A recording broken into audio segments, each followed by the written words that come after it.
সুপ্রভাত বন্ধুরা, কেমন আছো তোমরা সবাই? আশা করি খুব ভালো আছো।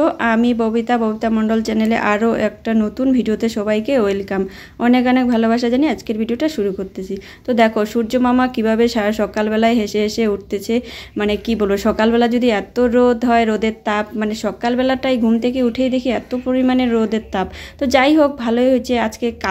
আজকে কিন্তু শুক্রবার, এটা শুক্রবারের সকাল, আর কালকে কিন্তু শনিবার মা মনসার পূজা।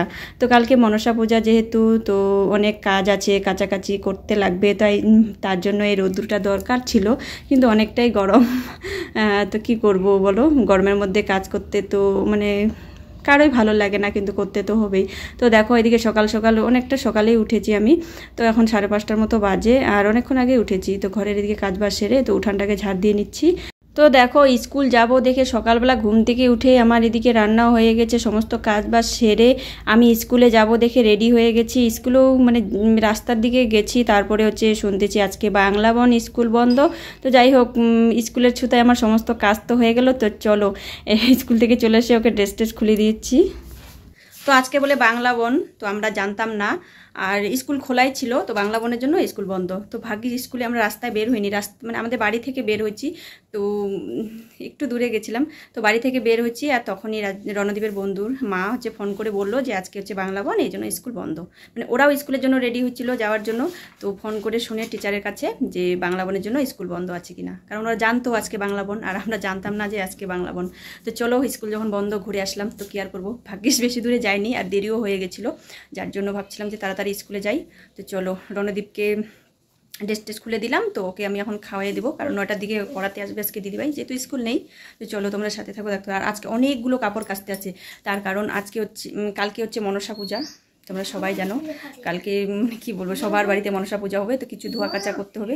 আর বাঙালিদের এই তো মানে পুজো হলেই লেপা কুচা কাছাকাছি এই দুটো যা কাজ করতেই হবে, মানে কাপড় কাছাকাছি করতেই হবে, লেপা কুচা করতেই হবে। তো এটা না করলে যেন পুজো হয়ই না। তো চলো আমার অনেকগুলো কাপড় কাচতে হবে, ভালোই হবে। আমি তো ডাল আর সেদ্ধ ভাত করে গেছিলাম, তো বাকি রান্নাটা করে তারপরে আমি কাছাকাছির দিকে যাব, তো কাপড় কাচবো। তো চলো তোমরা সাথে থাকো, দেখতে থাকো। সকালবেলা খাওয়ার মতো তো রান্না করেছিলাম, তো যাই হোক সকালবেলার খাওয়া হয়ে যাবে। আর এই বাকি যে রান্নাগুলো ছিল, তো সেগুলো আমি কমপ্লিট করে নিচ্ছি। যদিও আজকে বেশি কিছু রান্না করতে না, একদম সিম্পল রান্না। তো অনেকগুলো কাপড় ভিজিয়েছি, আর বাকি অনেকগুলো কাপড় আমি রেখে দিয়েছি। তো ওই যে বলে বাবার মাথায় জল ঢালতে গেছিলাম, তারপরে হচ্ছে 15 আগস্টে ঘুরতে গেছিলাম, তো সমস্ত কাপড় মিলেও সেগুলো আমি কেচে দিব, ধোয়া হয়নি। এদিকে দেখো রণদীপের জন্য ভাত দিচ্ছি বেড়ে। তো এখানে দেখো হালকা করে ডাল করেছি, আর হচ্ছে দেখলে তোমরা ভেন্ডি ভাজা করেছি। আর এটা হচ্ছে আমার একটা পছন্দের খাবার, এটা হচ্ছে করলা। আমি বললাম না বন্ধুরা, করলা খেতে আমার এত ভালো লাগে, মানে কি বলবো। তো এটা করলার হচ্ছে শুধু পেঁয়াজ দিয়ে করেছি, আলু দিইনি, একদম মাখা মাখা করে, মানে খেতে দারুণ লাগে, ঝাল ঝাল করে মানে। আর এটা আমারই শুধু পছন্দ, রাজদীপের বাবা তো ভাজাটাই বেশি পছন্দ করে, আর আমার এটা বেশি ভালো লাগে। তো এখানে দেখো জল ছিল না, ফোন করা হলো জলের দাদাদেরকে, তো জল এনে দিল। তো ভাবলাম জল যখন ছিল না, তাহলে একটা ডাম আমি উবুর করে দিলাম। আর বোতলের মধ্যে না, মানে কি বলবো, সারাদিন আর তার মধ্যে যেরকম গরম পড়ছে, তো জল তো একটু পরপরই জল তেষ্টা পাবে, তার জন্য আমি ডামটাকে উবুর করে বোতলের মধ্যে ভরে রেখে, তো এইখানে দেখো আমি কাপড়গুলো নিয়ে বসে পড়েছি। আর বাকি যে কাপড়গুলো ছিল, তো আমি সেগুলো কিন্তু কেচে দিয়েছি, বিছানা চাদরগুলো আগেই। আর এখানেও দুটো বিছানা চাদর আছে। আর দেখো কত কাপড়, এই কাপড়গুলো যদিও মানে সময় লাগবে না, শুধু নির্মা জল দিয়ে চুবিয়ে চুবিয়ে নেব আমি। তো এখানে দেখো রাজদীপের বাবার পকেটে আমি ভাবছিলাম যে মনে হয় টাকা আছে, কিন্তু টাকা তো না, ওই যে সুতার মালা, এগুলো রণদীপ রেখে দিয়েছে। কাপড়গুলো কাচতে কাচতে অনেকটাই দেরি হয়ে গেল আমার। এই কাপড়গুলো ধুয়ে একবারে স্নান করে উঠবো। আর সকালবেলা কিন্তু আমার একবার স্নান করা হয়ে গেছে, আর এতগুলো কাপড় কাচবো, কাপড় কাচলে কিন্তু স্নান না করলে একদমই ভালো লাগে না বন্ধুরা। আর রাজদীপের বাবা কিন্তু সকালবেলা পুজো দেওয়া হয়ে গেছে রাজদীপের বাবার। তো চলো স্নান টান করে তোমাদের সঙ্গে দেখা হচ্ছে। তোমরাই বলো কার এরকম ভালো লাগে। তো দেখো চান করে এসে দেখতেছি রাজদীপ রণদীপের দুজনেরই খাওয়া হয়ে গেছে। আর কত বোতলের জল নষ্ট করেছে, এমনি কেনা জল বলো, কুয়ার জল দিয়ে খেলতো তাহলে একটা আলাদা ব্যাপার। ওই যে বলে না বোতলের একটা যে ট্রেনিং ভিডিও এখন চলতেছে, তো সেটাই অনেকদিন ধরে ভাবছি যে আমিও করব। তো এই জন্যই দেখো ওরা হচ্ছে অনেকটা জল নষ্ট করে দিয়েছে। আর এদিকে দেখো সমস্ত কাপড় কিন্তু আমার শুকিয়ে দিয়ে মানে গেছে। আর তো কাপড়গুলো আমি হচ্ছে উঠিয়ে নিয়ে আসলাম, তো এই কাপড়গুলোকে আমি ভাঁজ করব।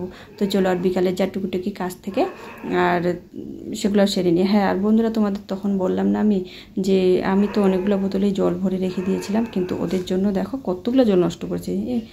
তো চলো একবারে তোমাদের সঙ্গে সন্ধ্যাবেলা দেখা হচ্ছে।